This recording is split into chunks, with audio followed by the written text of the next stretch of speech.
Okay, good afternoon. I am Anto Budiarjo. Welcome to Monday Live. This is something that we do every Monday afternoon at 3 p.m. Try and figure out the future of smarter buildings. We are all listed on mondaylive.org, in case you're wondering who we are. And just as a reminder that views expressed here are personal and not representing any company or organization. Please do post questions and comments and chats in the Zoom chat. We'll make this as interactive as possible. And as a reminder, this slide deck is also available on the homepage on mondaylive.org. Third week in November, talking about the future of system integration. So we're going to continue that. So our agenda, normally chit chat, and then we're going to be talking about system integration from the technology side of things. We focused on the business side of things last week, and this week is on the technology side. But before we dive into there, Ken, over to you. Thanks, Anto. Things are going well with the reinvented site here. We've got a new contributing editor, Jim McHale. I think everybody knows him. It's Jim always provides a big picture to our industry, so really pleased to have him. It seems that cybersecurity has taken over the whole magazine for the next little while. It's interesting to see how all the trends kind of bump into each other when we start doing this continuous posting. The one news item is our sponsors, Smart Infrastructure Apprenticeships, which is one of Melissa's companies.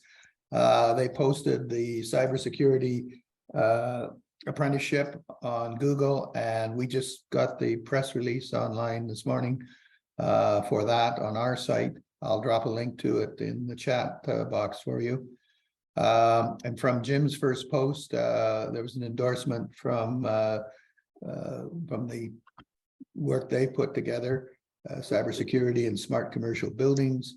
And basically, Rob Murchison of Intelligent Buildings supports that and gives you a little talk there. So it's kind of all coming together. So I'm kind of pleased that here we were able to kind of pull from 4 different sources, some common information that has some kind of an interrelationship. The thing I noticed in the odds and sods department is the digital human technology. Of all the things that we have to integrate into our buildings, I hadn't thought of this one, but it looks like it's a new thing that's coming down the pike. Also, it would be nice if the folks that are mentioned in the cybersecurity apprenticeship sprint at the White House, if they could maybe just provide a little bit more insight to that. I think Anto, Steve, and Jim Lee were all mentioned there. Okay, back to you, Anto. Yeah. I've been told that my internet connection is problematic today. So Jim or Steve, do you want to comment tonight what Ken was saying about what Melissa has been doing? Sure. Yeah, I'll be happy to start. So, we've been talking off and on for a couple of years now about cybersecurity being a need for solutions across our industry, and really starting with awareness of the nature of the problem. But I think what Melissa's doing is drawing attention to the fact that as an industry, we're not really prepared from a personnel standpoint to take on the multiple challenges that cybersecurity that we face when trying to solve the problem of keeping our systems secure. And so what she has put together, and Anto, myself, and Jim, among others, have been contributing to her effort, is to say, okay, we've got engineers and technicians who understand how to put a control system in. Now, how do we get them to the level where they can also deal with the challenges of cybersecurity? And what Melissa did, to her credit, was to approach the federal government and identify funding to help put together an apprenticeship program to that really any and all businesses, all the people on this call right now, whether you're from a systems integration business or you're even if you're a manufacturer, you can now going to be able to take advantage of the program that she's put together to take existing staff as well as staff that's coming in new and get them trained through a very well-designed 4-quarter program worth of material that covers sort of soup to nuts all the basics as well as some of the sophisticated aspects of cybersecurity, both from a theoretical and a practical standpoint. So there's a lot of lab work involved as well as the theoretical portions. But at the end of it, you've got now somebody with certifications and knowledge that they can apply in their job day in, day out at multiple levels throughout your organization. So I think it's a wonderful thing that Melissa and her team have put together, and it's going to make a significant difference for us as an industry, because now we have a place to go to send our existing personnel or bring new people into the industry who want to learn the HVAC side, but also maybe have some cybersecurity or IT knowledge to begin with. So it's really a terrific step forward for us as an industry. Thank you very much, Steve. That's a great accounting of it. And I've just posted the actual news release in the chat. So if you want to find out a little bit more about what Steve's talking about, click on it. Okay, so I don't know if I'm coming across, but here's John's slide. Okay. Yeah, so in an effort to continue to track what's happening out there in the real estate market, major banks backing off loans to office buildings. I thought that was interesting because that's one of the, trends that can affect making buildings more intelligent if loans aren't going to be, approved for improvements in the building. So that's an interesting note there.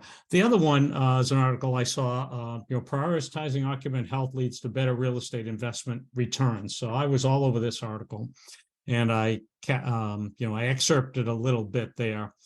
But here was the thing that concerned me. Again, of course, those of us on this call are a little biased with what we think should happen to the built environment. There was almost no mention of actual environmental conditions being what we would consider healthy, right? It was more on the softer side of occupant experience. And I was actually surprised by that after we've come out of COVID. We've talked extensively about air quality, ventilation, et cetera. But this article had, and please go and see, anybody read it and see if I missed it, but virtually no mention of the environmental systems that make it possible for people to be in buildings. Another example of we don't get no respect. Great, thank you, John. Mm-hmm. John, do you I know, just came. Yeah, go sorry, ahead. I got a question. John, do you know who wrote that article? Is it somebody that wouldn't know the environmental side of a building, so they're just, Yeah, we can go back. I can pull up that and go back through that link, but it showed up on one of the industry communication networks, if you will, that I'm regularly seeing. So. Okay. All right. What you guys keep going? So I came across this thing, which I thought was interesting. I think we all know that the tech sector is suffering right now. And I think Mark and John may have some perspective on that in a minute. But Digi is doing well. And the reason why Digi is doing well is because of industrial IoT initiatives. So I thought that was kind of intriguing that it was brought up by investors as being something going on here. Yeah, I would, maybe part of that reason is industrial and not the other types of buildings, right? Yep. That may have a real factor in relation to this previous stories I had, that are people investing? There are things that they know they can do to improve the performance of their buildings, but if they're not going to secure funds for investment, those things aren't going to happen. Whereas in industry with supply chain and other factors, limited, moving to more automation, monitoring, higher quality requirements, that may be one of the factors driving them. Yeah, no, my recollection of the article, it talks a lot about 5G driving a lot of 5G type IoT applications. And, so that's what I came up with. Any other thoughts? I'll jump in. So John and I were out in San Jose last week for the Realcomm's CoreTech event. And a couple things hit me, and I know John and I talked, and a couple things hit him as well. So one is, for me, when I flew in and was going to get my Uber, I was amazed on how quiet the San Jose airport was as far as travelers.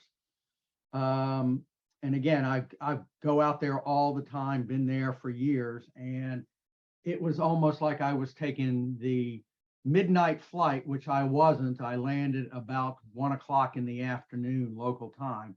So, and then as I got my Uber driving in, I'm looking around at the downtown, and the event was downtown, and it was a ghost town.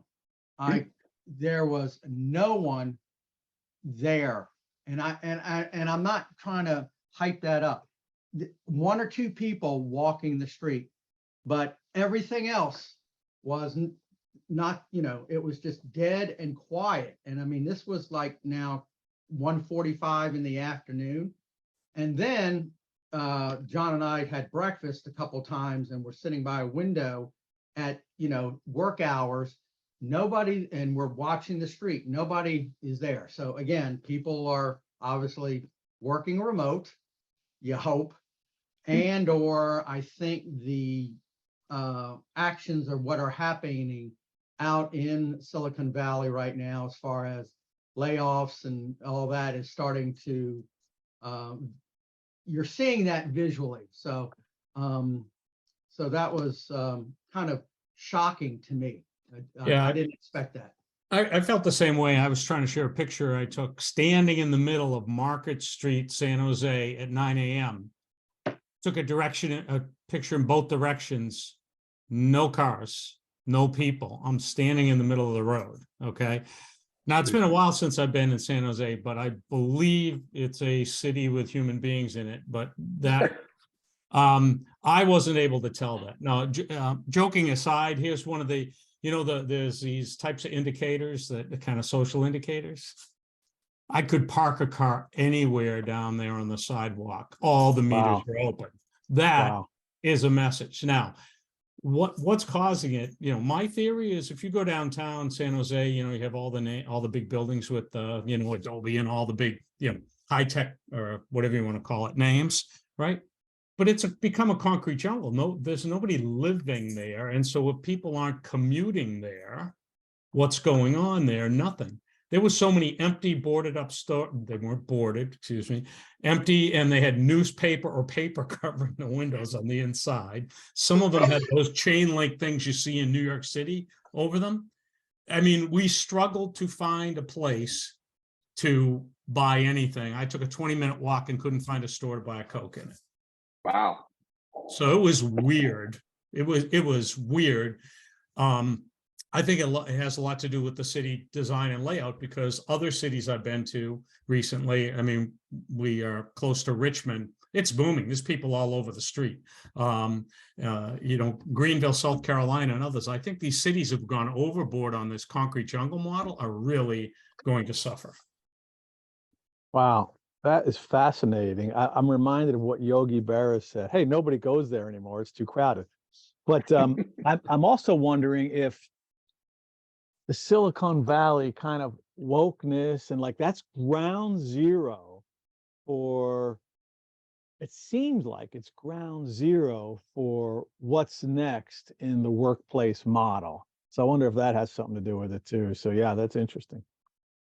I also think it's because those types of companies were probably on the leading edge of being able to work virtually and remotely, right. and there are so many knowledge workers there. So I think it's a bit of it may be an exaggeration of what's next, on the fringe side of it, Yeah. because a lot of other places, it's not 90% of the people can work from home, So Right. anyways, it was noticeable weird. Huh. Yeah, and I also wondered on coming home with the layoffs and stuff that we see. Obviously, there's some extremely talented people, especially on the technology side, development side. How can we interest them into our industry? I don't have the answer, but is that something that we should be thinking about? Because again, we're still suffering a talent gap. And so just something to think about. Yeah, I think you've got a talent gap and you've got a PR gap. Because it's cool stuff, man. It's cool stuff, but nobody knows about it. Right. Okay, let's move on, shall we? That's interesting. I'm wondering what San Francisco is like these days, if San Jose is like that, especially up and down Market Street outside the Twitter headquarters. But let's move on, shall we? Oh, good one. I see what you did there, Anto.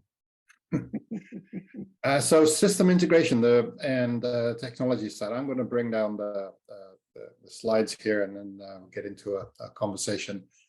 So really 3 questions we want to discuss today with the panelists here, and welcome anybody in the audience to chime in with questions or perspectives.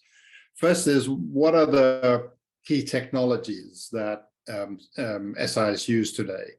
That's kind of the first one. What are key technologies? Second one is, what are the challenges that people are seeing with respect to technologies? And then number 3 is, what are the sort of the missing parts or the anticipated innovation that is needed for system integrations to flourish? Structured like that. I don't know anybody want to start? Otherwise, I'll pick somebody. Do you have those questions on a slide you can put up? I can actually do that while Anna answers. There you go. Sorry, Anna. Thanks. That's long-term friendship there. I know. He can rely on me. It's okay. It's an alphabetical thing. That's right. You're the first. You're the top one. No, Anna. Bring up the list. I'm just. So the first question, Anna, has to do with what technologies. What are the key technologies that SIs have to use today, are using today? Well, so yeah, I mean, the problem for them is that it's just such a wide spectrum of technology. So you talk about any one SI, you just start simple, and most of you guys know this, right? Most SIs rep at least 2, maybe 3, sometimes building automation systems. So they'll have their primary line, and then they'll have their secondary line, and then they might have their small building line. And so every one of those, of course, requires training and expertise on their particular software and their particular platform on how to do that. They tend to stick with, the 2 or 3 because the cost to change to a different platform is as much about training and expertise than it is about anything else, more often than not. And especially true for the maintenance service department who has to take over, because you've got to remember the SI is not just about the install process, but he's also about the maintenance and the service that he does, to look after that. So you've got to start there. You've got to start with again, 2, maybe 3 different building systems and the tool suites that come with those systems. A lot of those systems, it's not just one tool. Oftentimes they come with multiple tools. You know, there's the installation configuration tools, there's the, you know, the commissioning tools, and then there's the actual running and operations tool. And they, you know, depending upon which manufacturer you're running with, they themselves could be different levels of complexity that they've got. So you talk with the BMS systems, and then, you know, obviously while we're still talking about systems, if it's outside the BMS, once you go into, let's just say, you know, lighting or energy monitoring, or, you know, any of the other systems that they're doing, fire systems, access control systems, now they've got another platform that they have to deal with. None of these platforms, you know, are the same. They all operate differently. They've got the same basic premise. So if you're kind of versed in how to do a building management system, then, you know, you should be able to jump from one to the other, but they always have all the subtleties that make it easier to do, you know, once you've had some experience under your belt. But an access control system is totally different to a building management system, the way you know, you have to enter people versus equipment and assets and stuff. So they've got to deal with a tool or set of technologies for each of the different type of systems that they've got. They've got to be trained on all those technologies, of course, to be able to install, run, and maintain them. But then you've got to jump to the networking tools, right? It's one thing to talk about the equipment that comes out of the box. Oftentimes, the networking tools that you've got are not typically included in the building management systems. Suffice to say that most systems these days have their own network diagnostics. They can tell you where something's online or offline, but they're not really well focused on, you know, the networking infrastructure, whether that's, you know, whether that's 485 twisted pair or whether that's a BACnet IP type of stuff. You have to have tools. You know, twisted pair technologies require you to, if you're doing it properly and not just being slapped at it, if you're doing a proper twisted pair installation, you've got to make sure that you've got your end of lines all well terminated, or your terminations are good, and there are tool sets to help you diagnose issues there. Same as the IP side, right? Again, just on the electrical connections, making sure you're not doing anything silly, like the runs are too long, or that you've done crazy T's or anything like that. So networking tools they have to deal with. And then, of course, they got to be really well versed on the, you know, the actual PC environment itself, installing software on PCs, from the workstation to the server to, you know, especially if there's anything that needs to be done in the cloud. So they need to be conversant about simple, you know, software installation processes and all the challenges that corporate machines give you with antivirus and administration rights and access to the machine and installation capabilities. Is not typically, you know, if you're not providing the machine, they're not trivial hurdles to overcome. So you've got to deal with all the typical, you've got to be a PC wizard to be able to help diagnose, you know, that just the install and making it work and making it run type exercise. I'll stop there as a start. Man, Anto, are you happy you grabbed Anno? He's talking about twisted pair.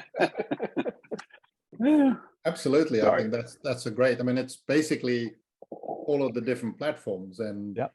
you know what I was sort of thinking, listening to you, Anno, is that isn't that exactly what the definition of system integration is? That you actually need to bring all those things together. That is the job. Kind of it. That's the job, right? Right. Yeah. So I'll jump in from the other side of the spectrum, Anno. And you know what, like you and me are like this. On the other side of the spectrum, I'll say, I remember being at an ASHRAE class 2 years ago at one of those little seminars in Vegas. And there was a group of 40 contractors, and they said, raise your hand if you've ever installed an IP controller. And one hand went up. That was a defining moment. Now, that was 2 years ago. I'm very interested to see what happens in Atlanta in a few months. From my perspective, what are the key technologies SIs use? I think these guys got to get familiar with this thing called the internet.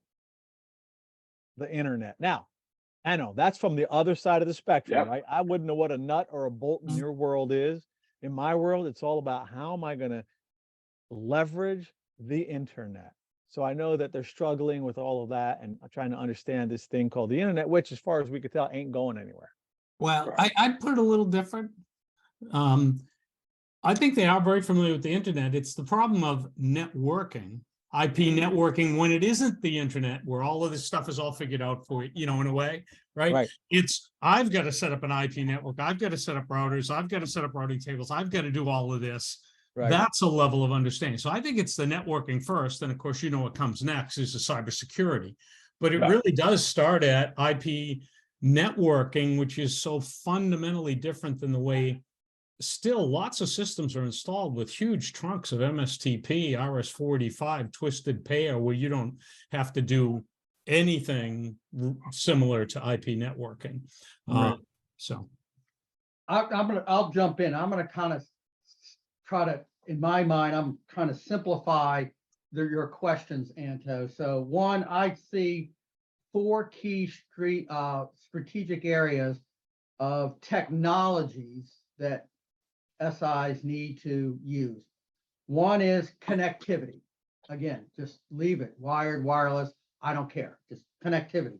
The second is truly what a system integrator is supposed to do, what you guys have already stuck, integration, all right? Third is data. And the fourth would be cybersecurity.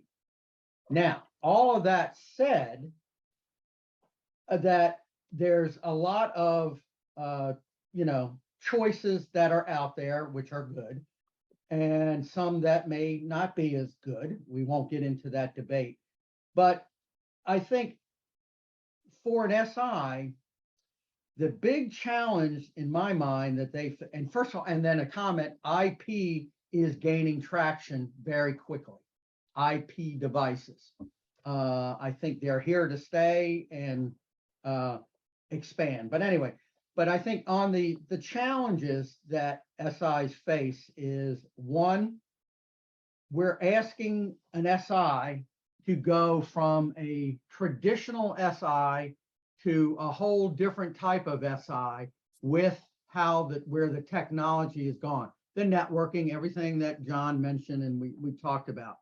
There's a lot of uncomfortability with SIs to do that, and for lots of reasons. Let's not get into whatever. All right, so that's number one.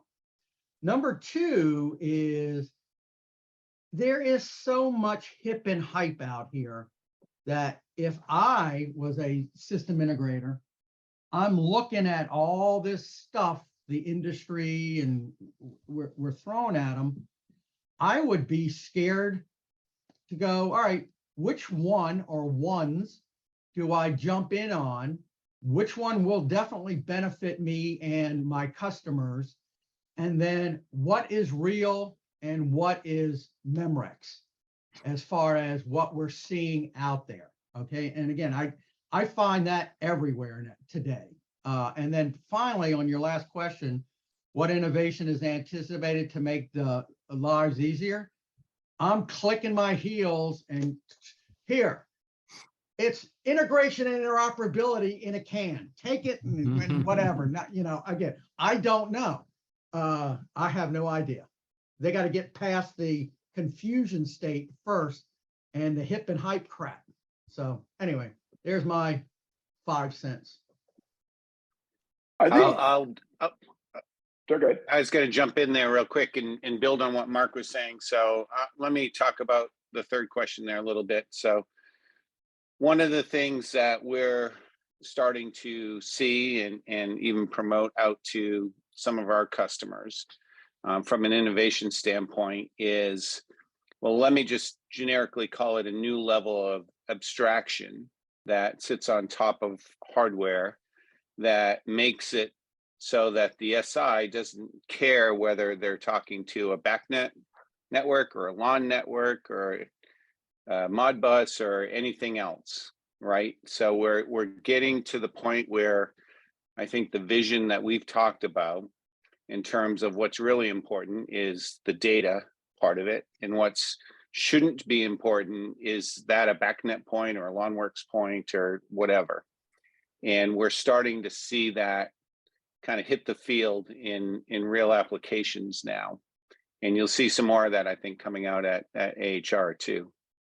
So that should make life a whole lot easier when it comes to SIs for a few reasons. Besides not needing to understand as much about what's going on from a hardware standpoint, it really allows for them to work on systems where they probably don't have quite as much training about the lower level hardware and devices as they have had in the past. And it's more important that they understand, what the points are from a mechanical standpoint, let's say, as opposed to a networking standpoint. So it's been kind of interesting to see some of this go out and be deployed in the field, and the smiles on faces that I've seen from this so far. Interesting. So my point would be to pick up on Tracy there for a minute. We're a bunch of technologists, so we tend to talk about technologies, networking, etc. But the fact is there are other parts of this industry that are moving quite rapidly as well. And that would be the fundamental design of HVAC technologies. You can see it touches us with data definitions and naming conventions, haystack, ontologies, etc. But also the mechanical engineering that underlies what's going on is being standardized. And actually, what the SIs are doing is not just linking boxes together, they're trying to control buildings. If you look at things like ASHRAE Guideline 36, and there's a plethora of new applications, if you will, that are coming along that these guys need to synthesize, as well as just bits on a wire. All right, I'm ready.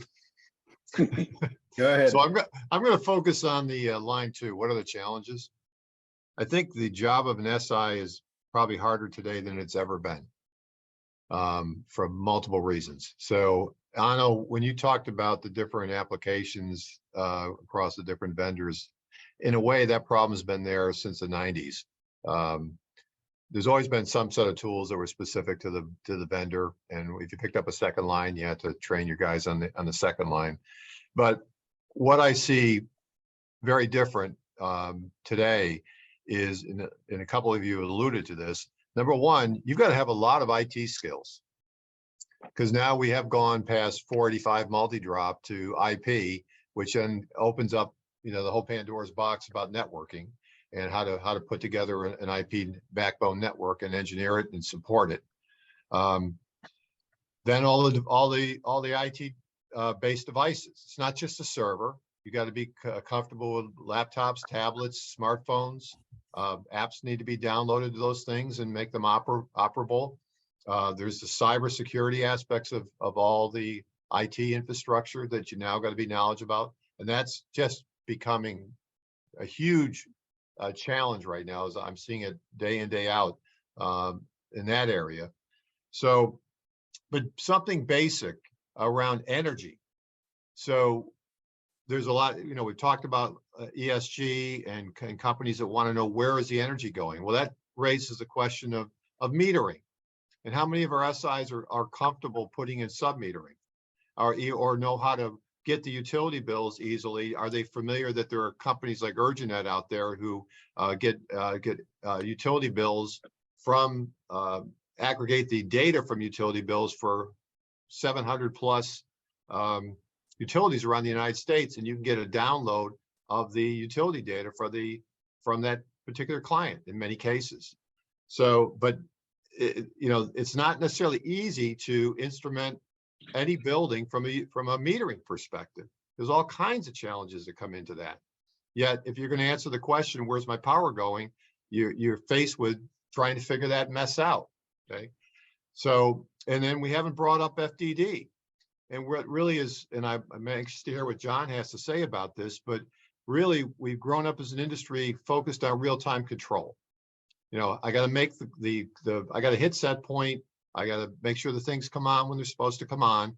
But FDD in my mind is all about analyzing data over time series data, and deriving knowledge and insights from that. That's a whole different mindset. And it's a mindset that isn't necessarily taught unless you have a sort of an individual insight that, hey, that probably a good idea if we look at what's happening over time. So those are some of the things I would say are challenges, is that it's just, there's so much more that's being asked for and is required to really put together. And I even mention integration of all the different, data sources, because that's been mentioned. But man, it's a wide range of things that an SI has to confront to do their job in this day and age. So I think it's very, very difficult. I don't think it's going to get easier. I think it's going to continue to get harder, even with individual technologies coming out that may make an element of it easier.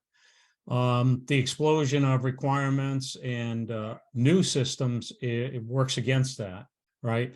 And I'd elevate the discussion from my point of view above FDD to just data-oriented technologies, whether I'm trying to connect to the data, whether I'm trying to store the data, whether I'm trying to share the data, make the data available, whether I'm trying to use it for analytics, whether I'm trying to use it for simple, shouldn't have said that word, for energy analysis. It's not simple, as Steve just said. We run into many customers who say large portions of their metering infrastructure are not operating. It's astonishing, actually. Right. Yeah. John, I like the way you said that. Even though there are technologies coming out there that help certain aspects of the job, the entire picture of regulatory and customer expectation and all that is getting more and more complicated. It's really important that you told me that, because I like to simplify things and say, come on. But no, that's really an excellent point of view there. Thank you. So one sort of thought that I had listening to this great conversation is that, Bill, you said that the key technology is the internet, right? And John quite rightly sort of adjusted that a little bit. It's not the internet; it's actually the private networks that one has to build using internet technology, right? And if you think about that, internet has had billions and billions and trillions of dollars put into it to make it what it is, and huge numbers of users, right? So trying to basically replicate that in a private setting is hugely challenging. So my answer used to be. Well, it's not trivial. It's not as trivial as running twisted pair kind of a thing, right? And so to me, the key technologies, a key one is IP, is Internet Protocol, right? Because that's kind of at the core of what is needed to make things work together. And to me, the key challenge is actually the same thing, is IP, right? If you recall, a few weeks back, we had the guy talking about Jason, can't remember his last name, talking about zero trust. And his first slide was basically a lot of the cybersecurity problems is caused by the structure of IP and the fact that the internet runs on IP. Just sort of that actually causes a lot of the problems. So to me, the answer to number 3 is something to help with that. Something to help with that, not to create, not to have everybody have to create the internet in the building, but to create some other way of actually managing all of the IP centric devices and systems. So that's kind of the way I think about it. So are you saying that that's one of the challenges that needs to be addressed, or are you anticipating somebody's actually going to fix it? Both. Okay. Well, it needs to be fixed, right? Because that doesn't mean anything by itself. Right. Well, I think there's going to be some ways of actually the word to use. I think Tracy, you were sort of alluding to this, is orchestration, right? Is the sort of an abstracted level of abstracted way of actually managing all of these device systems that happen to use IP, because IP is so successful on the internet. You bring it down to local, but you still then need to somehow manage it all, and that doesn't exist. So I would anticipate that. So IP is the key technology, is the key challenge, and the anticipated fix is something to manage that. That's kind of why we're looking at it. Yeah. Well, when I listened to that guy selling Zero Trust, what I heard was, hey, all the traditional IT things like firewalls and all this routers and all this stuff is the problem because it's so complicated. And I got that loud and clear.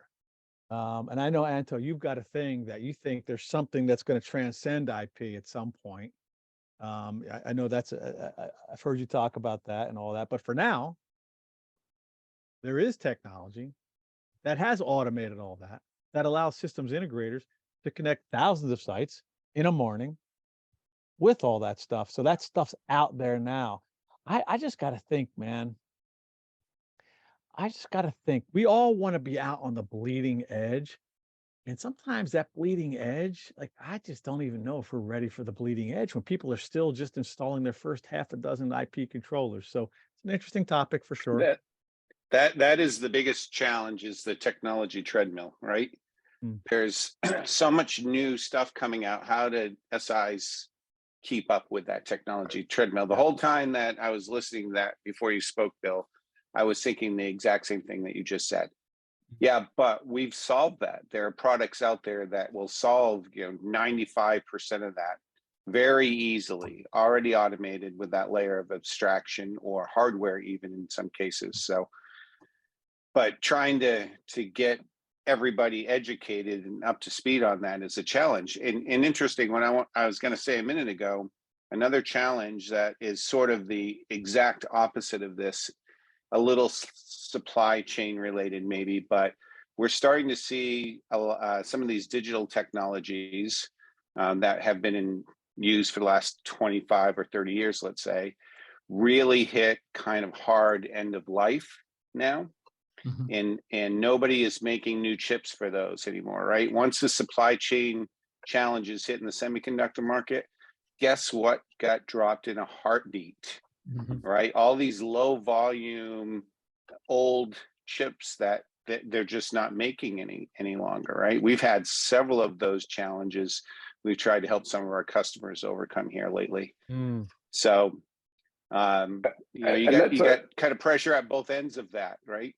So, and that's a significant dimension to add, Tracy, because, previous lives, I built hardware, or my team built the hardware for controllers. And one of our mandates was, always to select a chip that's been out for at least 10 years, because you're putting a VAV controller in the ceiling space and I want to leave it there for 25 years. I'm not looking for startup bugs in a new hardware, in a new chip, coming out onto the market that is not easily replaced. Changing out the core processor of 400 VAV controllers is not a pleasant thought. And so our mantra was always pick a really solid chip that, if it's 8-bit, it's okay because it's been around and it works and it will continue to work. And now, to your point, with the dimensions that you can't get them. That we're getting, you can't get them, and I'm being forced to replace them with something I don't feel really comfortable about. Should I put, some newer? Okay, combine that mentality with what we said a minute ago about technology treadmill, right? You got an industry that is very resistant and reluctant to deploy anything new because we've been burned, right? So now you've got an industry who is sort of refusing to learn, refusing to adopt, refusing to deploy these new technologies that are being created to address the issues that we've been talking about, right?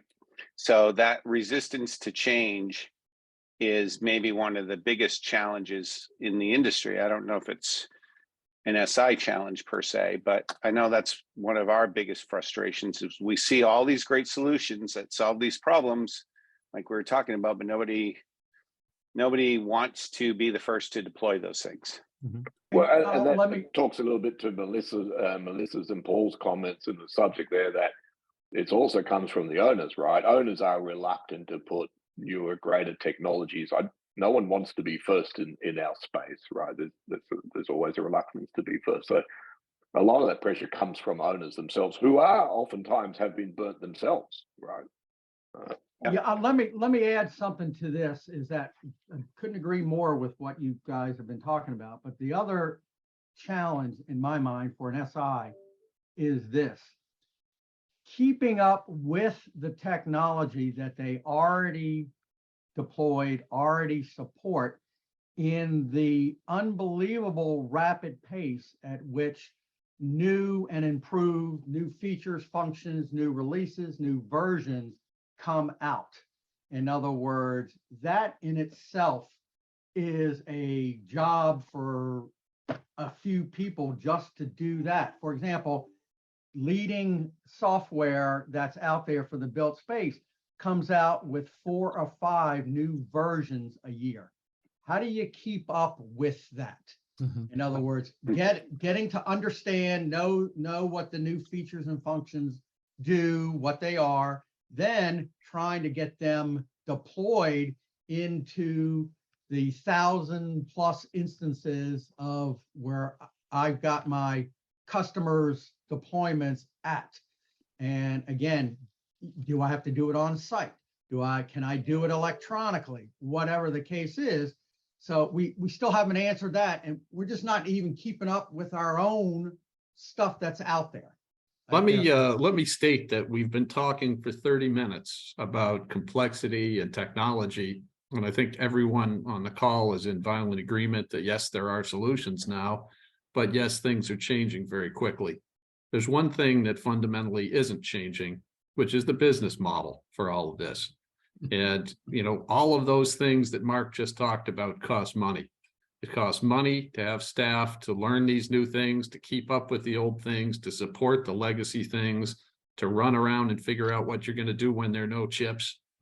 But what I see is the still competitive, low bid, new construction model that underpins this entire industry. And unless that changes, unless owners are willing to find some way to fund how this business works fundamentally, I don't see how that system doesn't break. So I've brought on Melissa, who made a comment that we'd like her to expand on, if you could, Melissa, and also congratulations on last week. We were talking about it earlier. Well, wouldn't have been possible without my buddies on this call. So thanks to all of you as well. But, you know, all of this discussion has been very focused on the technology we want people to adopt. But to the comment that Paul was making and what I saw at Rockwell International last week, y'all, the attendance there was packed. There were more people at that event than I've seen since 2017. And I was blown away by how crowded the event was. And I literally took pictures of the most crowded booths at Rockwell's Automation Fair, and every single one of the solutions that was the heading over the new technology were workforce related, every single one. And if they were introducing, you know, a new software solution, there was a statement about how it made the workforce more efficient, how it made the SI's task easier. And Paul's point about asset management is right in the same sweet spot. What integrators and owners are most concerned about is, how do we manage this? How do we get this done? How do we deal with everything at bay?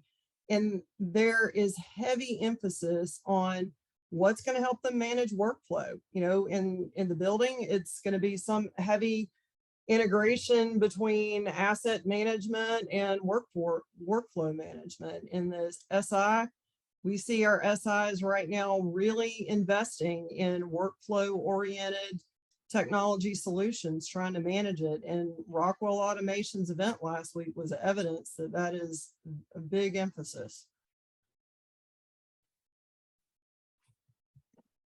Great, thank you. So we're expecting system integrators to integrate all of these different platforms, as Anna was saying, and we're expecting system integrators to effectively recreate the internet for their own use.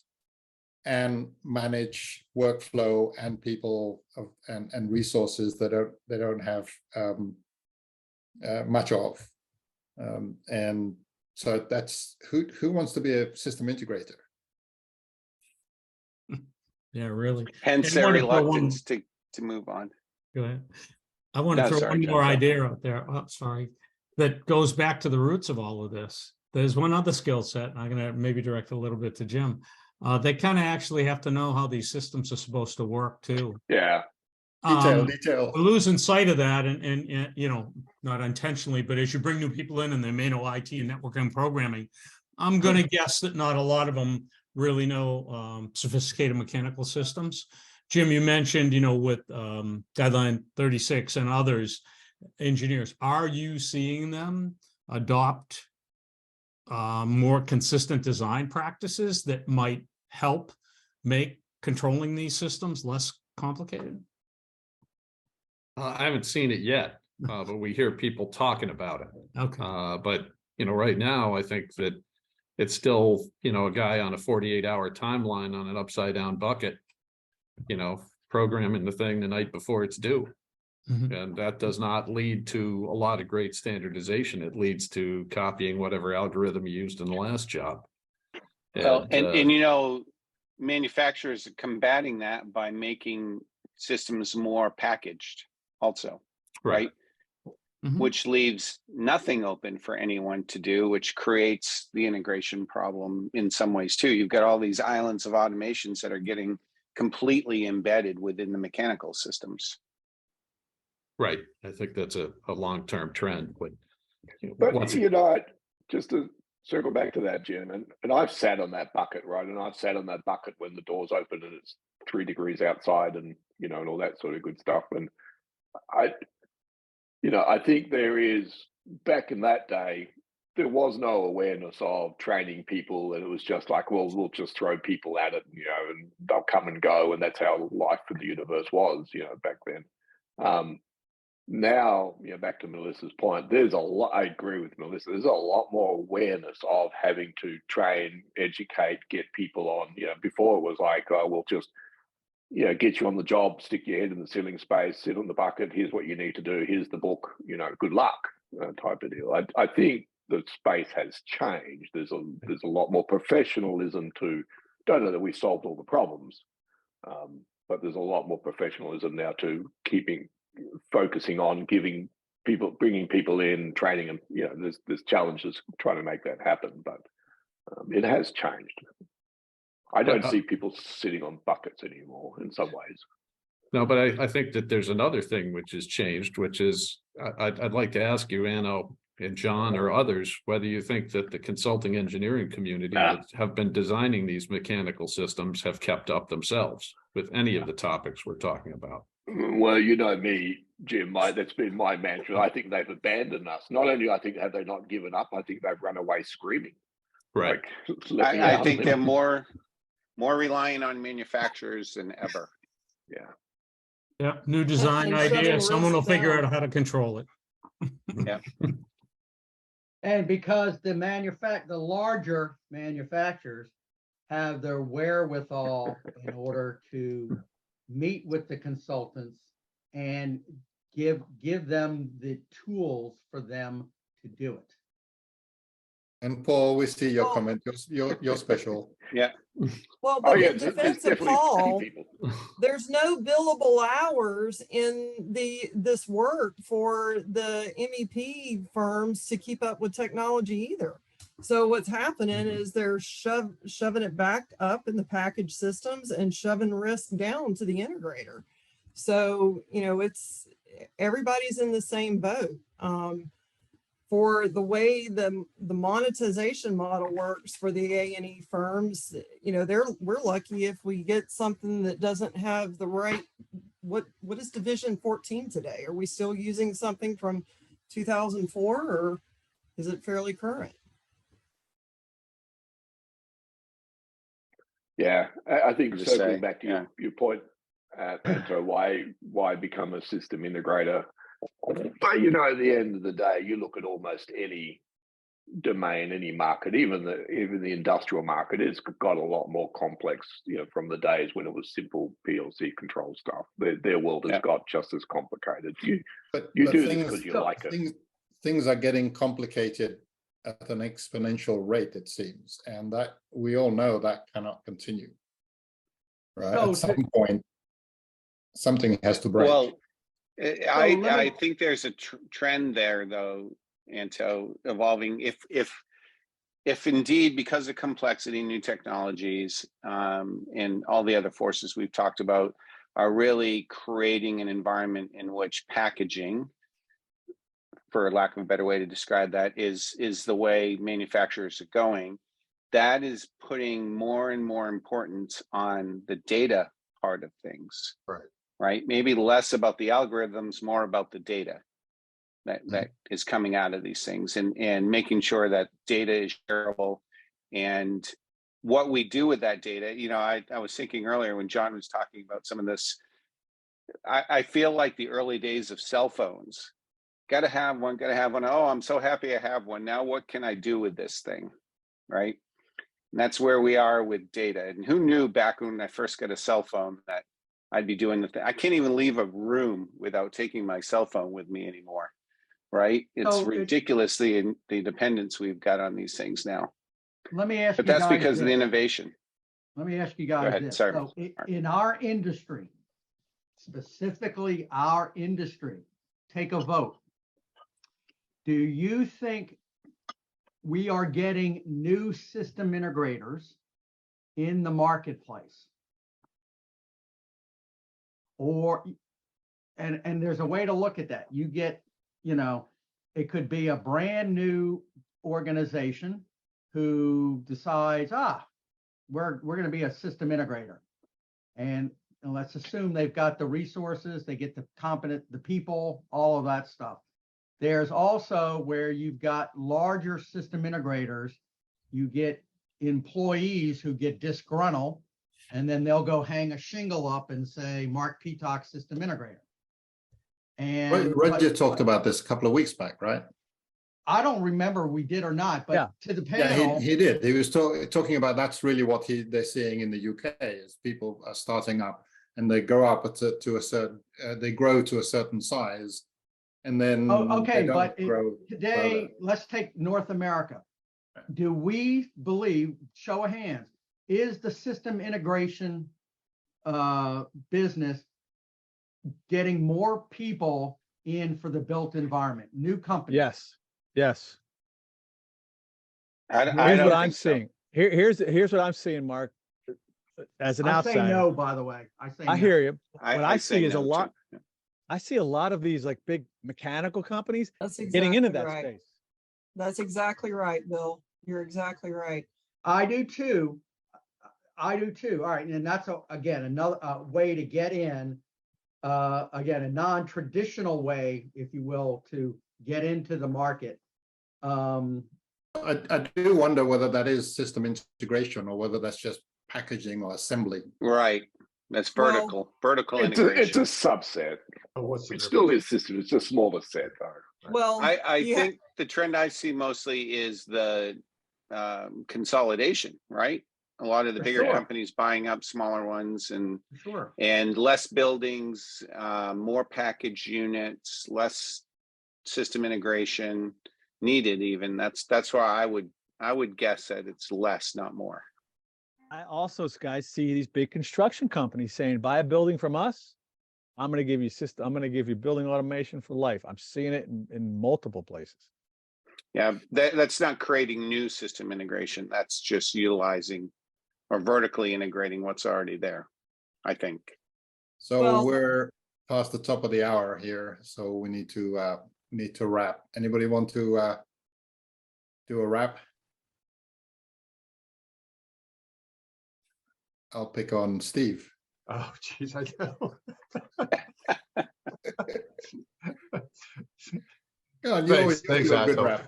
Yeah. So what I heard was a pretty broad range of opinions on what's going on right now, and whether it's the the challenges of the different skill sets that are needed, the way in which the systems are coming to market, packaging it up with the mechanicals. Then you've got the mechanical contractors getting into aspects of systems integration as well. And so I don't think we really talked too much about the third aspect of this, which is what needs to change to really facilitate all these new challenges becoming simpler. I think Bill alluded to it with regard to what his company does in terms of sort of automating remote communications and remote networking. But there's a whole lot of other aspects to this that need, you can call it automation, but automating key aspects of the delivery of a full smart system, as opposed to having to get everybody trained up on all these individual pieces, parts, and knowing all the different software and all the different things.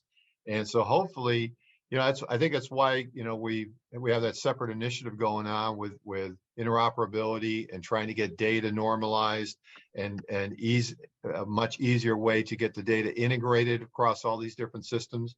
Because if it was really as easy, if you think about when you go to a trade show and you want to know where everything is, you just download the app and it takes, a minute. It's on your phone, and suddenly you got access to all 100 booths or 500 booths or whatever it happens to be. And we all know how to do that. Where are those kinds of tools in our industry that I can download a app that solves a lot of the problems we've just referred to? Yeah. And let me wrap up my side, Stevie. I could be on a call. I think the other thing that's needed is youthful minds. I could be on a call with an old coot who's like, nah. And a young guy's going, I'm going to do that, and I'll do that. And then an old guy's like, I'm going to do that, and I'll do that. We need to stay flexible of mind. Maybe I'm a Pollyanna, but I see this system integrator people going out there going, man, we're going to do this and this and this. I see it as awesome out there right now. All right. So on that positive note, thank you very much, Bill, and thanks, Steve, and appreciate it, Melissa. Appreciate your perspective being on. We shall wrap the show, and we'll get a video of this up tomorrow or the day after. And hope everybody has a good week and a good Thanksgiving. Safe travels if you're traveling, and we'll meet you back here next week, and maybe we can address the question that you raised, Steve. What are we going to do about this? Make it more proactive. So that's for next week. Everyone. Happy Thanksgiving. Thank you. Goodbye all. Happy Thanksgiving, everyone. Bye.